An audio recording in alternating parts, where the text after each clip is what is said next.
Hello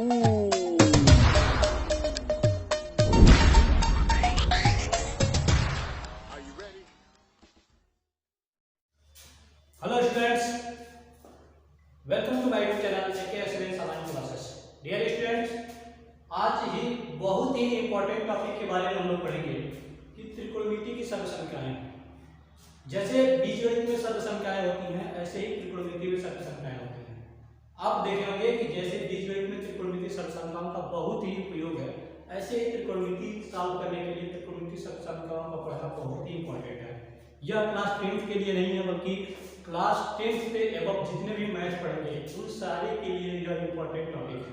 और त्रिकोणमिति सर्व संख्या के बारे में हम बिल्कुल इजी तरीके से मैं बताऊंगा कि कैसे त्रिकोणमिति सर्व संख्या को हम याद कर सकते हैं और कैसे उसका निरूपण करते हैं। तो हम देखते हैं कि त्रिकोणमिति सर्व संख्याएं क्या होती हैं। तो त्रिकोणमिति सर्व संख्याएं बेसिकली जो होती है तीन टाइप की होती है, तीन होती हैं और उन्हीं तीनों से दो दो और बन जाते हैं।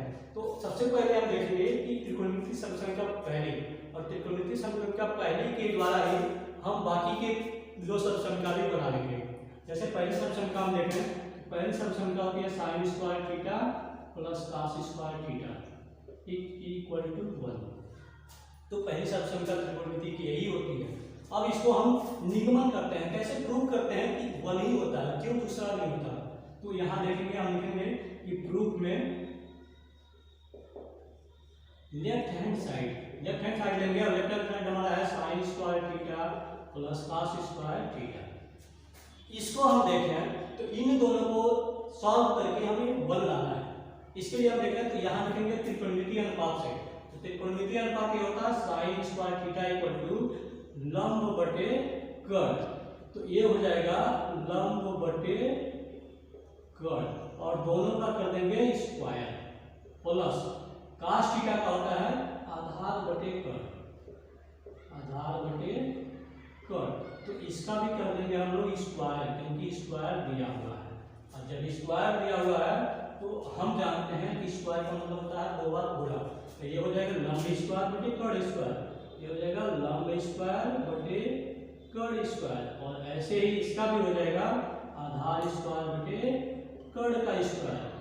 अगर देखें तो त्रिकोणमिति सर्व संख्याओं के प्लस में हम जानते हैं कि त्रिकोणमिति सर्व संख्याओं के प्लस में क्या होता है, भिन्नों के प्लस में ये देखते हैं कि सबसे पहले हर इक्वल है कि नहीं है। यदि हर की बात करें तो इसका हर कर्ण स्क्वायर है, इसका भी कर्ण स्क्वायर है, तो अंश को केवल हम जोड़ देंगे।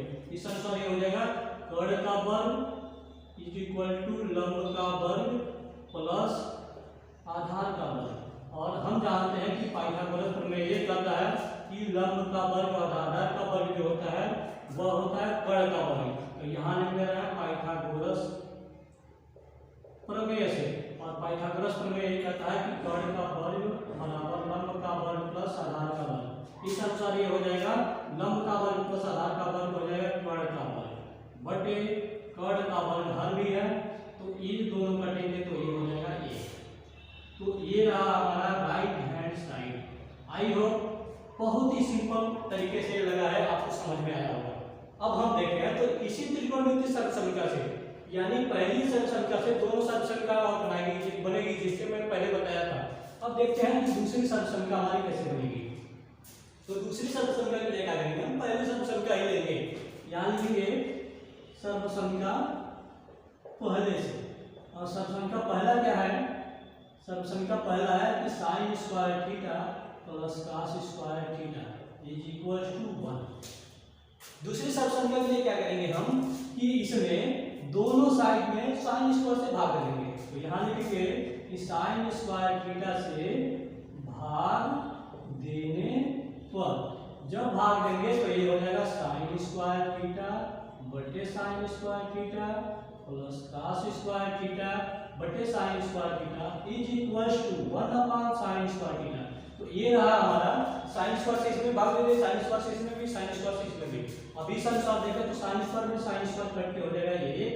और यहाँ आता है सोचने वाली बात कि cos स्क्वायर भी है sin स्क्वायर भी है, दोनों का स्क्वायर है, तो ये हो जाएगा cos बटे sin का स्क्वायर, cos बटे sin का होल स्क्वायर इक्वल टू, हम जानते हैं कि sin जो होती है cosec की उल्टा होती है। एक होता sin स्क्वायर को हम cosec स्क्वायर लिख सकते हैं, यानी ये हो जाएगा cosec स्क्वायर थीटा अब इस अनुसार हम देखें तो यहाँ हो जाएगा 1 और cos थीटा बटे sin थीटा अगर आप याद करें तो त्रिकोणमितीय अनुपात में बताए थे कि cos थीटा बटे sin थीटा जो होती है वो cot थीटा होती है। ये हो जाएगा cot square theta equal to cos square theta. यह त्रिकोणमिति की दूसरी सर्वसंख्या होती है। अब तीसरी सर्वसंख्या के लिए यही विधि अपनाना है। इसमें अब क्या कहते हैं, sin स्क्वायर से भाग देते हैं, उसमें क्या करेंगे cos स्क्वायर से भाग देंगे।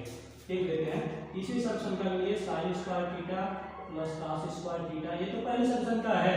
अब इसमें हम sin से जो भाग देते हैं इसमें cos से भाग दे देंगे, यानी cos स्क्वायर थीटा से भाग देने पर जब भाग देंगे तो हो जाएगा sin स्क्वायर थीटा बटे cos स्क्वायर थीटा और cos स्क्वायर थीटा बटे cos स्क्वायर थीटा बराबर 1 बटे cos स्क्वायर थीटा।